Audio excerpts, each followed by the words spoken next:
Drive చేయాలన్న healthy DNA కావాలి. So వేరే దారి లేక చిన్నాడం దగ్గర నువ్వు నాతో వస్తావా? వస్తే అక్కడ నువ్వు నాన్నని కలవచ్చని చెప్పగాని సెకండ్ థాట్ కూడా లేకుండా చిన్నోడు ఒప్పుకుంటాడు. At the same time Lara Christos తో ఫేస్ ఆఫ్ చేస్తున్న సమయంలో అక్కడికి స్పేస్ జెట్ లో మాయా వచ్చి తనపైకి గన్నేం చేసి ఒకసారి చంపాలనుకుంటే తప్పించుకున్నావు లారా, ఈసారి నీకంత లక్కుండదు. చెప్పు, నీ భర్త ఎక్కడ? ఇన్ఫర్మేషన్ ఇస్తే నేను వదిలేస్తానని బెదిరిస్తుంది. కానీ లారా అస్సలు నోరు తెరవదు. సరిగ్గా అప్పుడే స్పేస్ షిప్ యాక్టివేట్ చేసిన పెద్దాడం చిన్నాడం ఇద్దరు ఫ్లాష్ అవడం వీళ్ళకి కనిపిస్తుంది.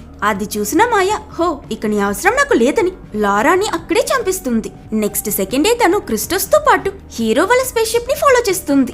వీళ్ళు వాళ్ళని అటాక్ చేయడం, వాళ్ళు జస్టిమ్స్ లో తప్పించుకోవడం అని ఇక్కడ ఇంకో స్పేస్ జెట్స్ ల యుద్ధం జరుగుతుంది. ఈ సిచ్యువేషన్ లో మళ్ళీ షార్ప్ గా రియాక్ట్ అయిన మన హీరో సడన్లీ తన షిప్ ఆఫ్ చేసి కిందకి వెళ్లి తాగుంటాడు.